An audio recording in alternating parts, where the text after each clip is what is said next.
మాజీ ముఖ్యమంత్రి తిరుమలకు వెళ్ళొద్దని ఎవరో చెప్పినట్టు మాట్లాడుతున్నాడు. వెంకటేశ్వర స్వామి మీద భక్తుండే ఏ భక్తుడైనా సరే వెంకటేశ్వర స్వామి దగ్గరికి పోయే అవకాశాలు ఉన్నాయి. అదే సమయంలో ఎవరైనా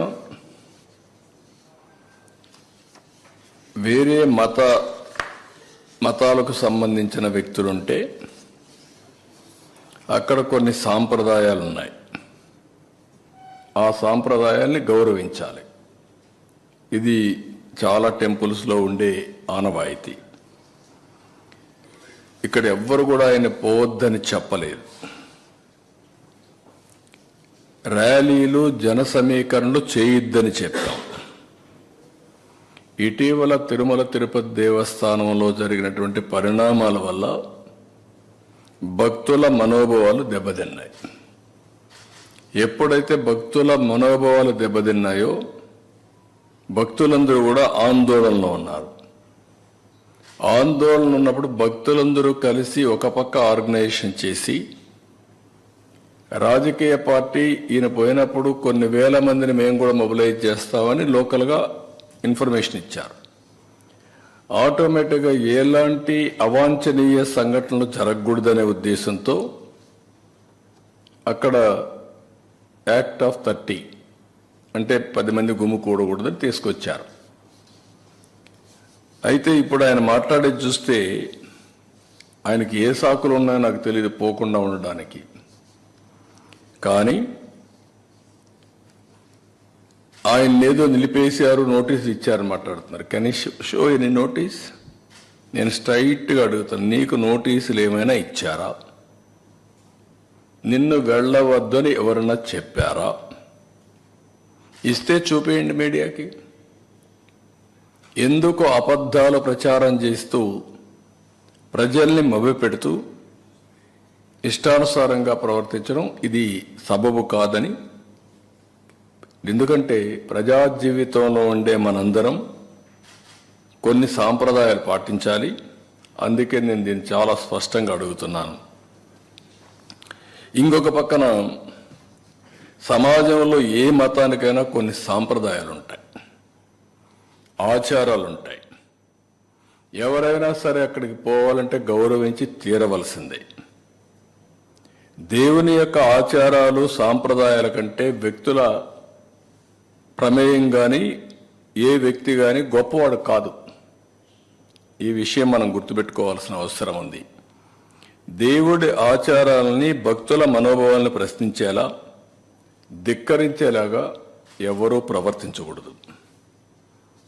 ఇప్పుడు కలియుగ వైకుంఠమైన తిరుమల వెంకటేశ్వర స్వామి హిందువులకి అతిపెద్ద పుణ్యక్షేత్రం.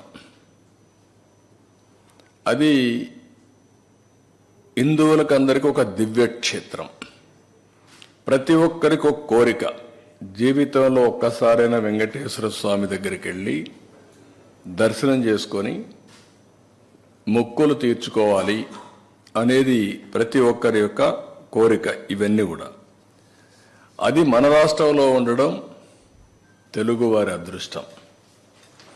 అలాంటి భక్తులు అత్యంత పవిత్రంగా భావించే ఈ క్షేత్ర పవిత్రను కాపాడవలసిన బాధ్యత ప్రతి ఒక్కరిపైన ఉంది.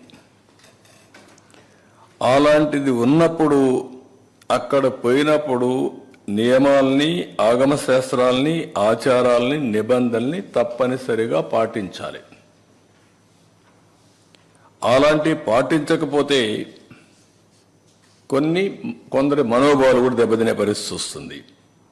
అందుకే ఈరోజు అతను మాట్లాడిన మాటలు చూస్తే నేను వెళ్తాను, అవి కరెక్ట్ కాదు. నేను హితో పలుకుతున్నా, అనుభవంతో చెప్తున్నా. మీరు నేను ఇంత మునుగుడు పోయాను, నేను ఎందుకు పోకూడదంటే ఇంత మునుపు మీరు రూల్ వైలేట్ చేస్తే మళ్ళీ చేయాలనా? ఇంత మునుపు చట్టాన్ని ధిక్కరించి మీరు బెదిరించి లోపలికి పోతే శాశ్వతంగా అధికారం అవుతుందా? అది శాసనాల్ని చట్టాలని చేసే శాసనసభ్యులు మనం చేసిన శాసనాల్ని గౌరవించకపోతే ప్రజలు ఎందుకు గౌరవించాలి? అంటే రౌడీజం చేస్తాం, ఏమైనా చేస్తాం అనే విధంగా మాట్లాడడం కరెక్ట్ కాదు. రెండోది, కాశ్మీర్ ముఖ్యమంత్రి చాలామంది లా అబైడింగ్ సిటిజన్స్ అంతా ఎవరొచ్చినా గౌరవంగా డిక్లరేషన్ ఇచ్చి లోపలికి వెళ్ళారు. వాళ్ళకి ఎవ్వరు అబ్జెక్షన్ చేయలేదు. అదే మరిగా ఇప్పుడు మాట్లాడుతూ ఒక మాట మాట్లాడుతున్నాడు, నేను 4 గోడల మధ్య బైబిల్ ప్రాక్టీస్ చేస్తానని, బయటకు వెళ్తే హిందూ మతాన్ని గౌరవిస్తానని. గుడ్. గౌరవించడం అంటే ఏంటి? ఆ టెంపుల్కి పోయినప్పుడు ఆ టెంపుల్లో ఉండే సాంప్రదాయాల్ని పాటించడం, అక్కడుండే ఆచారాల్ని అమలు చేయడం, ఆ నియమాల్ని నిబంధనల్ని తప్పకుండా ఉల్లంఘించకుండా పాటించడం అంటే మీరు వేరే మతాల్ని గౌరవించినట్టు. అట్లా కాకుండా నేను ఎప్పుడు ఇంతవరకు ఎవరు అడగలేదు, ఇప్పుడు ఎవరు అడుగుతారు నన్ను, ఇది కరెక్ట్ కాదు. అందుకని ఈరోజు నేను అడుగుతున్నా, మీకు గౌరవం ఉంది, మీరే ఒప్పుకుంటున్నా, నేను బైబిల్ చదువుకుంటాను. నువ్వు బైబిల్ చదువుకున్నప్పుడు నువ్వు యాక్సెప్ట్ చేస్తున్నావు. యాక్సెప్ట్ చేసినప్పుడు తప్పు లేదు దాంట్లో. ఎందుకు ఇంట్లో రూమ్ అయిన చదవాలి, బయట కూడా చదువుకోవచ్చు. బట్ ఐఎమ్ సేయింగ్ ఎందుకు చర్చకి పోకూడదు? I'm asking straight question, don't mistake me. రాష్ట్రంలో ఉండే ప్రజలందరూ ఆలోచించాలి. నేను హిందూని, వెంకటేశ్వర స్వామి దగ్గరికి పోతాను, నేను ఓపెన్గానే పూజలు చేస్తాను. అదే మరి చర్చికి పోతాను, వాళ్ళ నియమాల్ని నిబంధనల్ని పాటిస్తాను. మసీదు పోతాను, వాళ్ళని గౌరవిస్తాను. మత సామరస్యాన్ని కాపాడుతాం, సొంత మతాన్ని ఆచరిస్తాం. There is nothing wrong in it. Why should we hide? ఎందుకు దాచిపెట్టుకోవాల్సి? నేను లోపల ఎందుకు చదవాలి?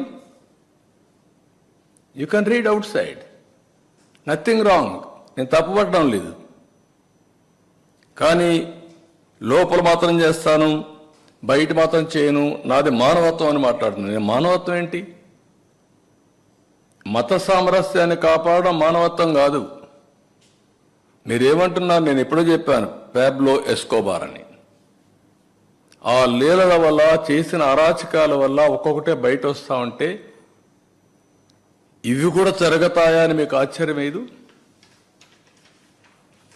కంపేర్ చేసుకోండి. ఎస్కోబార్కి ఇది డిఫరెన్సెస్. ఈ మధ్య జరిగినటువంటి ఆల్ సంఘటనలు, ఇంకా జరగబోయే సంఘటన కూడా మీరు చూసుకుంటే అవే జరుగుతున్నాయి. దాన్ని పెద్ద ఇది చేస్తూ ముందుకు మాట్లాడుతున్నారు.